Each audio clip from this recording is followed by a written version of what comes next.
What is up, YouTube? My name is Dalen, and today we're checking out TierZoo, our cows OP. Last time we checked out the insect tier list, and now we're here with the moo milks, the moo cows. So yeah, we're gonna watch this as I put my headphones in, which I thought was in already. Hold on now. Alright, there we go. Alright, let's watch this video, y'all. How are you all doing today? Hoping you all are having a beautiful day today. We're going to watch this.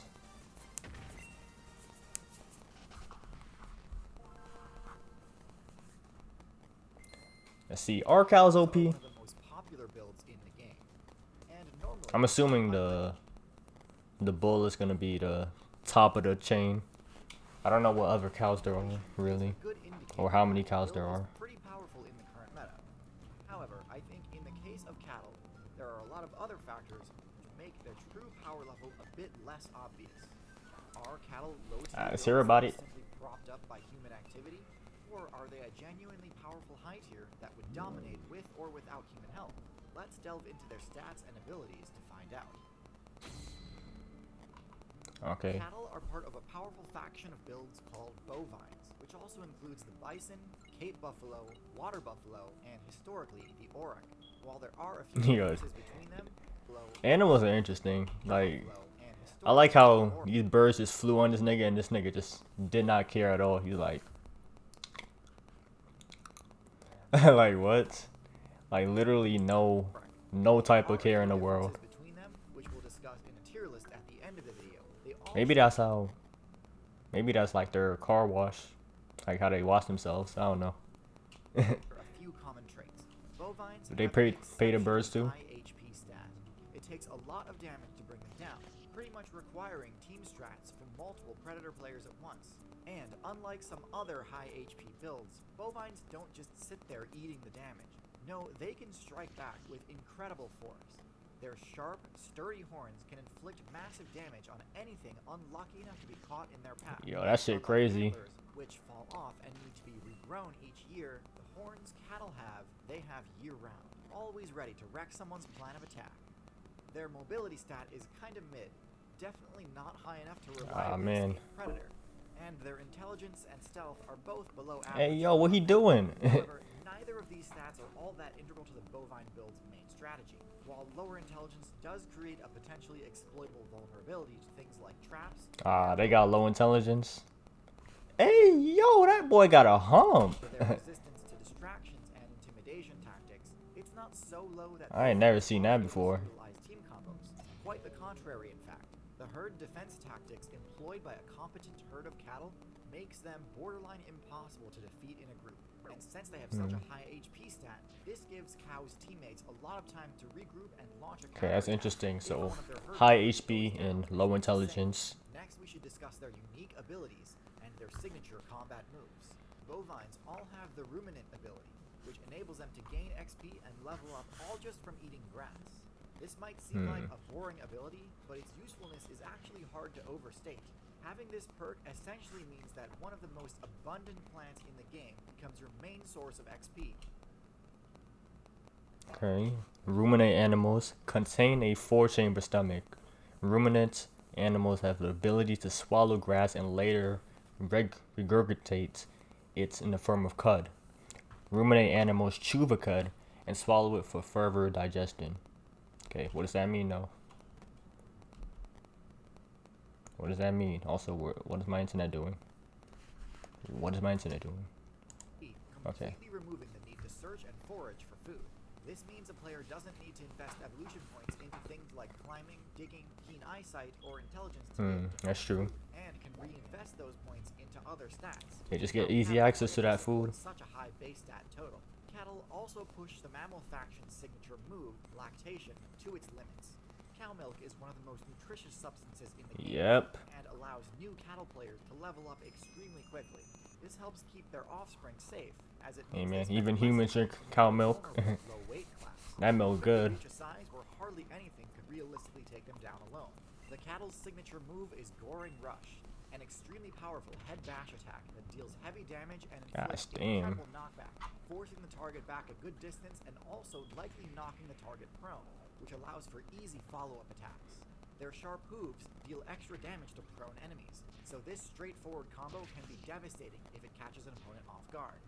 That is about it when it comes to the Cow's main combat moves. Cows can kick as well, but it's more of a stomp than anything. They don't have the flexibility or power to headshot someone like a horse can.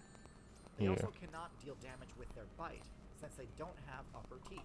Not a super big Really? deal damage with their bite, power to Huh, headshot. that's interesting. I thought maybe cows would have been able to actually bite hard, but I guess not.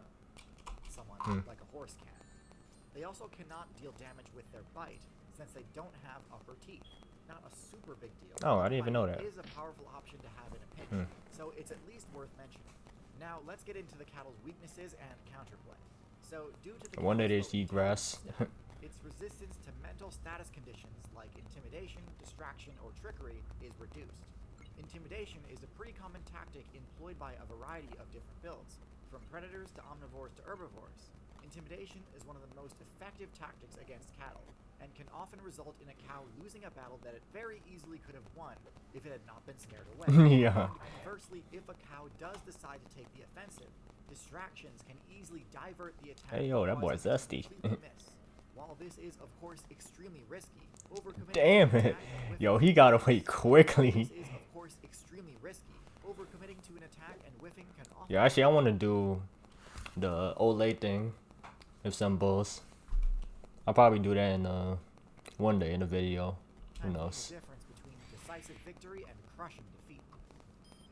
Advanced players will even be able to utilize a combination of intimidation and distraction to kite cattle in specific directions, enabling them to control entire herds, which is what has allowed human mains to capture huge numbers of cattle. Cattle are known for their gore and rush attack, which, while powerful, is imperfect. Yeah, I don't understand why people do that. Ability concussive force resistance, enabling them to throw Those headbutt attacks without cow counter. marathons are Cows have some blunt force kind of resistance, crazy. but not enough that headbutts and charging attacks are without risk. In fact, at high speed, cattle can easily take lethal damage in a single hit if they strike another player at full force with their charging attack. Builds like the goat or bighorn sheep can easily best a cow in 1v1 combat, GOAT, even though the MJ, cow's stats are much higher in a LeBron, vacuum. Travis Scott. Facing horns can also present quite a challenge to bovine builds, as bovine horns tend to face to the side and are more used for swiping and slashing at opponents than for stabbing forward. This means that in a direct confrontation, sharp antlers can deal a lot of damage to a bovine player while keeping them out of reach of connecting with their own horn attacks. There aren't enough different bovines for a proper full-length tier list video, but I think I can Yeah, do a quick rapid-fire rank. I assumed that was the case. The basic cattle comes in at a solid B tier.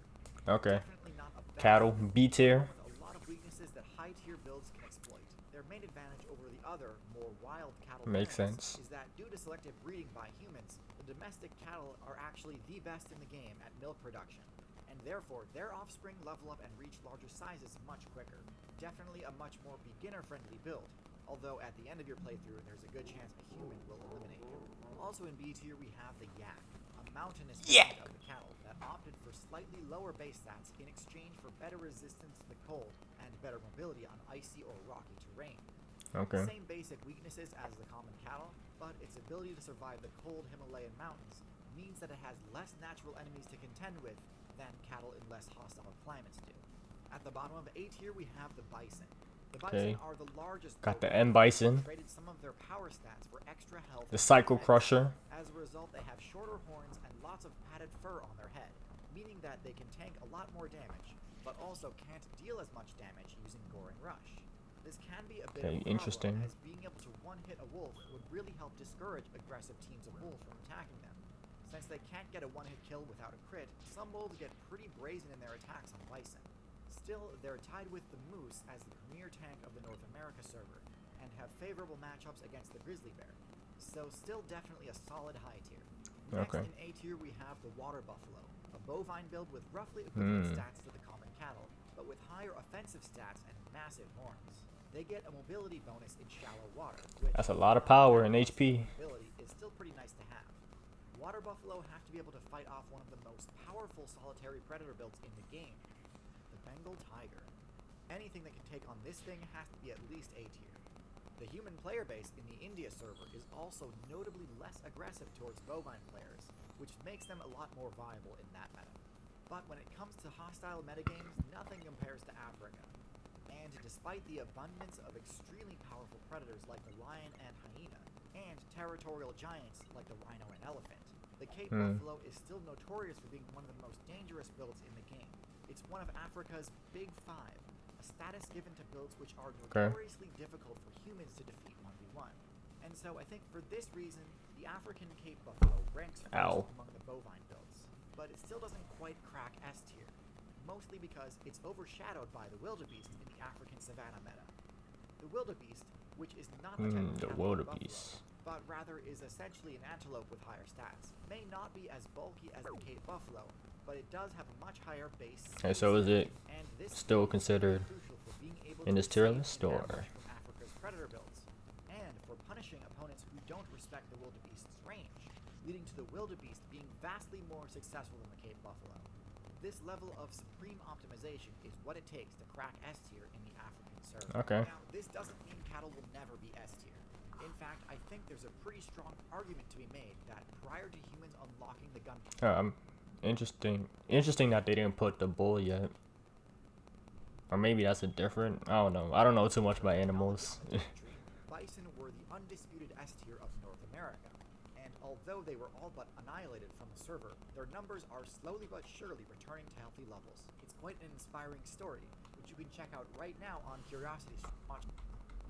Nice try, buddy. Alright, cool little vid. Nothing really too much about the cows, but very interesting to know. I didn't know that they didn't have upper teeth. That was interesting. I probably did know that, but just forgot. But you know. Anyways, that is it for this video. I hope you all enjoyed. Actually, I did previously. There was in my channel, Mr.Dayologist Reacts. I have a video about the mansion shrimp. If you want to know about the mansion shrimp, you should check out my video, which is in my channel, the previous video. So check that out. And if you enjoyed this video, leave a like on this video, subscribe for more content, and I hope you all enjoy the rest of your day. Peace.